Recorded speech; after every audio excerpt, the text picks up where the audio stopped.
En la mecha, y nos vamos a meter en una comunicación, en este caso, comunicación importante, interesante. Vamos a saludarlo, ya lo tenemos en línea, al jefe de gabinete de la provincia de Buenos Aires, a Carlos Bianco. ¿Qué tal, Bianco? ¿Cómo le va? Buen día. Acá Matías Sáez y Vanessa Ábalos, los saludamos.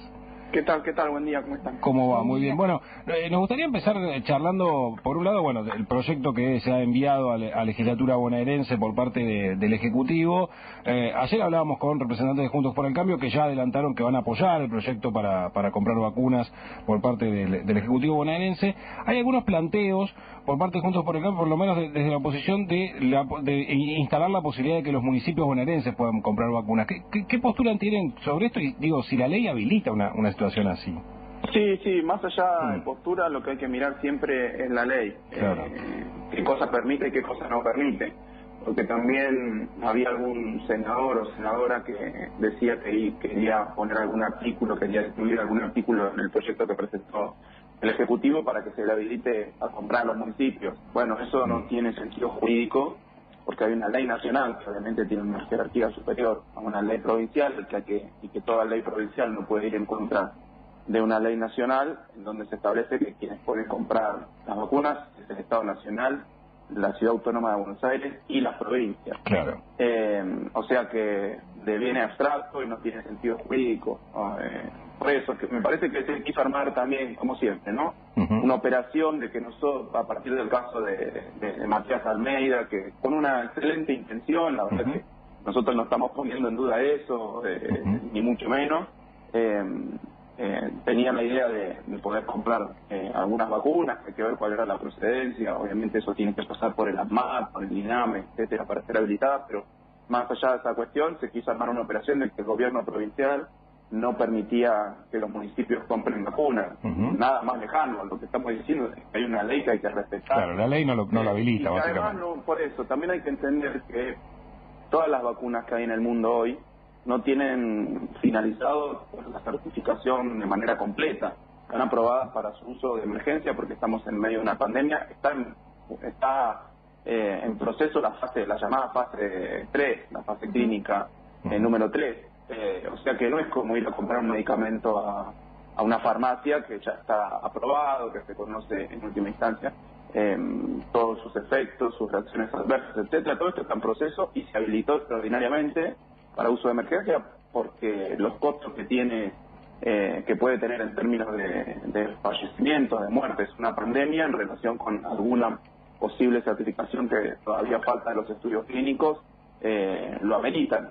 Pero por eso me parece que igual ya quedó descartada, digamos, esta operación. Lo que yo pido es razonabilidad a todos los actores de la comunicación, a los sectores políticos, porque estamos en un momento muy sensible. Por un lado nos piden avanzar en la compra de vacunas, cosa que nosotros estamos haciendo en el año pasado.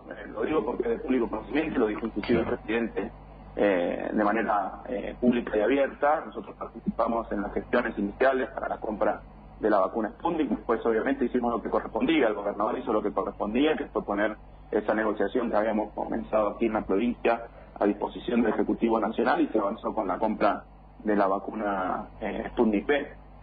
Y lo seguimos haciendo y trabajando con el Gobierno Nacional, con Cecilia Nicolini, con el Ministerio de Salud, coordinando acciones, estableciendo contactos con laboratorios productores de vacunas. Por eso, por un lado nos dicen hay que comprar vacunas, por el otro nos dicen que no queremos que nadie compre. Bueno, es un poco, a veces es un poco esquizofrénico lo que pasa, pero me parece que quedó debidamente aclarado que no tenemos un problema particular con nadie que quiera comprar vacunas, solamente que nosotros aplicamos y cumplimos la ley como corresponde, no estamos haciendo nada extraordinario, estamos haciendo lo que hay que hacer. Y en este caso, ministro, con el tema del proyecto que está en la legislatura vinculado a la compra de vacunas de parte de la provincia de Buenos Aires, digamos, ¿cuál es la intención de esta ley, digamos, si sale? ¿La provincia está habilitada, digamos, quedaría habilitada para cerrar acuerdos, digamos, de manera por fuera de lo que establece el gobierno nacional? Son negociaciones que encabezaría la provincia de Buenos Aires y que permitirían tal vez tener un stock más amplio de vacunas.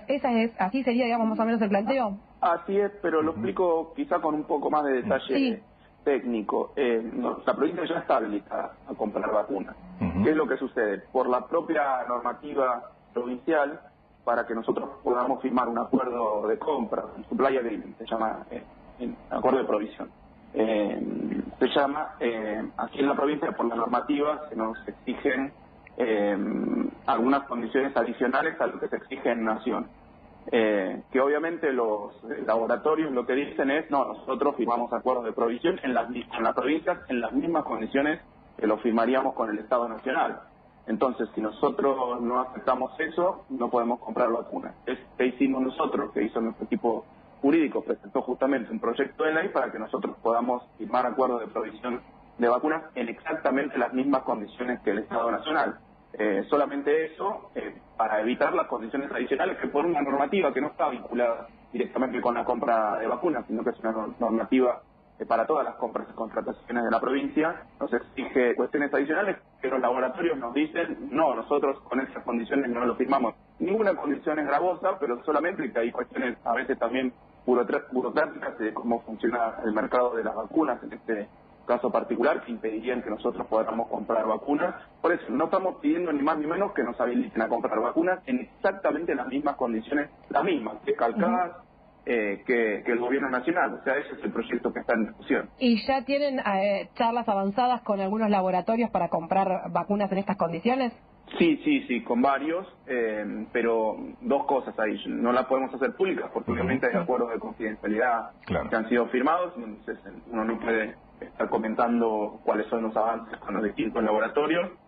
Y la segunda, que no es que nosotros nos queramos salir del esquema de compra de vacunas del gobierno nacional. A nosotros lo que nos parece es que la primera opción, la mejor opción, es que el gobierno nacional sea quien compra las vacunas y las distribuye entre todas las provincias. Es lo que hicimos cuando nosotros empezamos a negociar la vacuna Sputnik, que no es que nosotros nos guardamos la negociación para tener vacunas para la provincia de Buenos Aires, sino que la hicimos extensiva al gobierno nacional y obviamente después el gobierno nacional hizo lo que correspondía, distribuir las vacunas entre todas las provincias para que empiece el plan de vacunación en todas las provincias al mismo tiempo. Pero eventualmente queremos estar habilitados como marca la norma, como indica la ley, en las mismas condiciones que el gobierno nacional, para que eventualmente, si se puede avanzar en alguna compra particular, obviamente siempre coordinado, siempre hablado con el gobierno nacional, nosotros podamos avanzar, pero sí estamos en conversaciones con casi una decena de laboratorios. ¿Cómo viene analizando la situación de los casos de COVID en provincia de Buenos Aires? Se evidenciaba, por lo menos hasta hace unas semanas, algún descenso, leve descenso de casos. ¿Cómo viene, la situación puntualmente en el AMBA? Seguimos en fase 2. ¿Qué tendría que pasar para salir de fase 2, por ejemplo, con el tema de los casos? Mira, la situación sigue siendo muy preocupante, si bien es cierto lo que comentás. En las últimas 2 semanas hubo una reducción de los casos. En la semana anterior, una caída del orden del 18% aproximadamente. Esta última semana que terminó el domingo, una caída adicional del 8%. Es decir, que se ralentizó la caída. Lo que vimos en estos 3 días de la semana es que el lunes aumentaron un poquito los casos respecto del lunes anterior, que es la forma correcta de comparar. Martes volvieron a caer bastante fuerte, más de 1.000 casos respecto al mes anterior. Ayer miércoles también hubo una reducción bastante importante del orden de los 700 casos respecto de la semana anterior, así que estamos viendo. La verdad que nos había sonado una señal de alarma, de alerta el lunes pasado, pero al parecer todavía siguen cayendo los casos, por suerte. Esto indica que las medidas que tomó el gobierno nacional, que nosotros adoptamos en la provincia, han sido efectivas, porque si no se nos hubiera realmente colapsado el sistema sanitario, se nos hubieran saturado los hospitales, los nosocomios públicos, los sectores privados, etcétera. Así que las medidas llegaron a tiempo y fueron efectivas.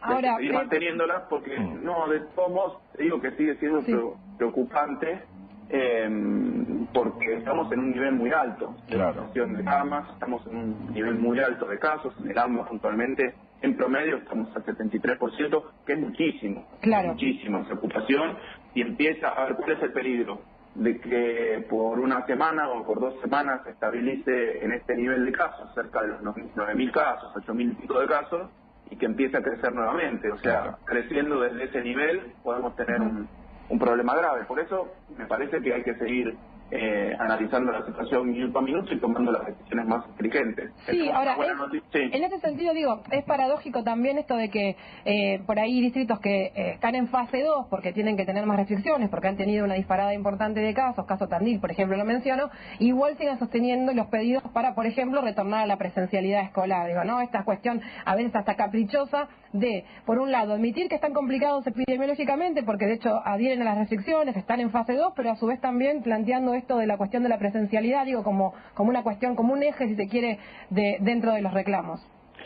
Sí, yo creo que, mira, creo que también se politizó un poco el tema de la presencialidad, porque cuando vos analizás lo que estamos planteando nosotros, que es una suspensión temporal de la presencialidad, no de las clases, porque las clases continúan con los mismos medios con los que estuvimos trabajando el año pasado, que solamente es por 15 días, que eso afecta en rigor una semana de clases, porque por la forma en que se está dando la presencialidad en la mayoría de los distritos de la provincia, los chicos y las chicas van a clase una semana sí, otras complementan un proceso de aprendizaje a través de medios remotos, de internet, de redes, de cuadernillos que se les entregan en las escuelas para que hagan las tareas en la casa, para que estudien los contenidos en las casas.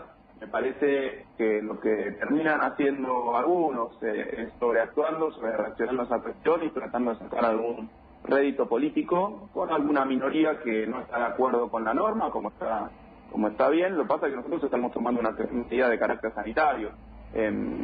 Al mismo tiempo que dicen que no están de acuerdo en la suspensión de clases, nos llaman desesperados para o pedir más fondos para comprar drogas que se utilizan en las terapias intensivas, o para mejorar la provisión de oxígeno, o para multiplicar la cantidad de respiradores y camas de terapia intensiva, o pidiendo terapistas o médicos o enfermeros porque ya no tienen más y los que tienen están agotados. Yo digo, hay que tener un poquito de coherencia entre estas cuestiones. Y efectivamente, como nos dicen, lo dicen en estos términos, estamos estallados. No tenemos más camas, no tenemos... Pero al otro día sacan una nota diciendo que no están de acuerdo con la suspensión de clases, cuando ya hay muchos informes que han circulado en estos días, informes que llevan adelante científicos del CONICET reconocidos no solo en la Argentina, sino en todo el mundo, que como cualquier otra actividad que implica circulación y que implica contacto, sobre todo algunos contactos en espacios cerrados y que pueden ser muy peligrosos si no se ocupen a rajatabla los protocolos, la actividad escolar también tiene el peligro de contagio, y como es una actividad muy masiva en toda la provincia de Buenos Aires, hay más de 5 millones de alumnos, y a eso sumarle la cantidad de docentes y trabajadores de la educación y los padres que se movilizan para llevar a los chicos a la escuela, genera una circulación muy alta. Lo que estamos haciendo es, por 15 días, tratemos de evitar esa circulación tan alta, reducir los contagios y por lo tanto reducir las internaciones. No tiene más secreto que eso. Sí, se ha visto mucho y de vuelta de esto, ¿no? Hablando con distintos funcionarios que nos decían, bueno, por privado nos dicen una cosa, después sacan un comunicado diciendo otra, ¿no? Ha pasado con algunos intendentes, digo, lo veíamos con algunos intendentes. Lo lamento, entiendo que forma parte de la manera particular en que a veces se hace política. No lo comparto. Claro, veíamos algunos intendentes subiéndose un poco al fallo de la Corte, ¿no? En este caso, en los últimos días. Pero mira, el fallo de la Corte en ningún momento dice que estuvieron mal suspendida la presencialidad en las clases. Lo que dice es que faltó fundamentación. Que es un argumento bastante particular, porque lo que estamos hablando de una medida sanitaria en una coyuntura, me parece que no hace falta, además que había justificaciones, había números, había datos. Me parece que fue un fallo muy particular, pero nunca fue un fallo que dijo el gobierno nacional o el gobierno provincial no tiene las competencias como para tomar una decisión respecto a la presencialidad de las clases, mucho menos el gobierno provincial, porque es su competencia directa. Exactamente. Bianco, y si bien esto es día a día, y lo mencionaba usted recién cuando hablábamos un poco de las fases de los municipios y demás, si este nivel de casos, digo, de nivel de contagios, ¿no? Que si bien se vio una leve baja, parecería igual de todas maneras estar en un nivel muy alto, porque mencionaba usted recién que igual sigue estando muy elevado. ¿Cree que más allá del 21 de mayo las decisiones podrían continuar, seguir sosteniendo estas restricciones que dispuso el gobierno nacional? Obviamente es hablar un poco, patear un poquito más para adelante, pero digo, en términos de que por ahora no se ve tampoco el famoso amesetamiento y mucho menos una baja importante que cambie lo que es el panorama epidemiológico. Mira, eso lo estamos trabajando desde ya, lo tenemos que coordinar obviamente con el gobierno nacional. con el gobierno de la Ciudad Autónoma de Buenos Aires. Nosotros siempre lo dijimos y siempre actuamos en consecuencia.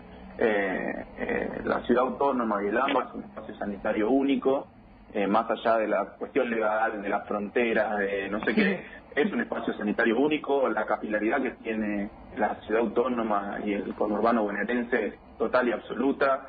Hay mucha gente que trabaja en la Ciudad Autónoma de Buenos Aires, de provincia que trabaja en la Ciudad Autónoma de Buenos Aires, de la Ciudad Autónoma de Buenos Aires que trabaja en la provincia. Yo hasta asumir acá, yo estaba, tenía domicilio en Parque Patricios y trabajaba en Quilmes, en la Universidad de Quilmes, o sea que la de ida y vuelta esta cuestión es inevitable trabajar de conjunto. Yo estoy hablando, el día de ayer de hecho, hablé con el jefe de gabinete de la Ciudad Autónoma de Buenos Aires, repasamos un poco los números, las situaciones, etcétera.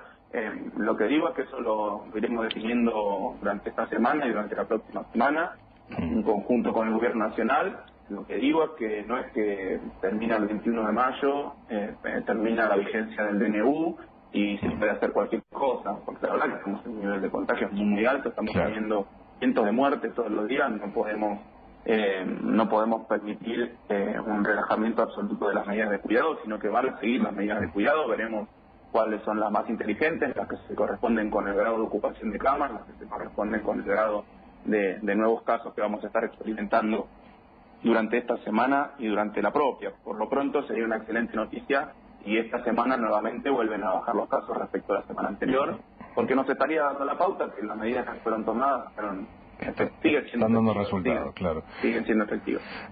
Por último, le consulto tema tarifa que ha generado algún tipo de polémica dentro del Gabinete Nacional, quizás de economía. La provincia dispuso un incremento del 7% en las tarifas eléctricas. ¿Cuál cree que tendría que ser el rumbo del Gobierno Nacional en ese sentido? Mira, yo no opino respecto de otra jurisdicción, no tengo la competencia en materia energética y tampoco la regulatoria en materia de las tarifas a nivel nacional, si bien en un parte golpean el aumento de tarifas, obviamente impacta por de sur y de norte, que son los que son regulados por el ENRE, impacta también en la provincia. Me parece que las definiciones que tomó el gobierno nacional son las correctas. Nosotros hicimos lo propio con las competencias que tenemos sobre otras empresas de energía que funcionan en la provincia de Buenos Aires. Nosotros estamos muy conformes con el accionar en general de todos los temas con el gobierno nacional. Nosotros trabajamos muy coordinadamente, de manera permanente, estamos en contacto y somos siempre fuente de consulta. La verdad que lo tengo que decir públicamente y agradecerlo, obviamente, porque siempre el gobierno nacional de Buenos Aires como una fuente de consulta respecto de todos los temas, cosas que no podría ser de otra forma, siendo que la provincia de Buenos Aires explica aproximadamente el 40% de la población, es la segunda provincia más grande en términos territoriales, es la provincia agropecuaria más grande de la Argentina, es la provincia industrial más grande de la Argentina, es la provincia de servicios más grande de la Argentina, o sea, constituye una parte sustantiva y por lo tanto el gobierno nacional hace lo que tiene que hacer, consultarnos respecto de nuestro parecer sobre las distintas medidas, o sea que nosotros trabajamos directamente con cada uno de los ministerios. Exactamente. Ministro, agradecemos mucho los minutos que ha tomado para charlar con nosotros, muy amable. A ustedes, muchísimas gracias. Hasta luego. Ahí estaba el jefe de gabinete de la provincia de Buenos Aires.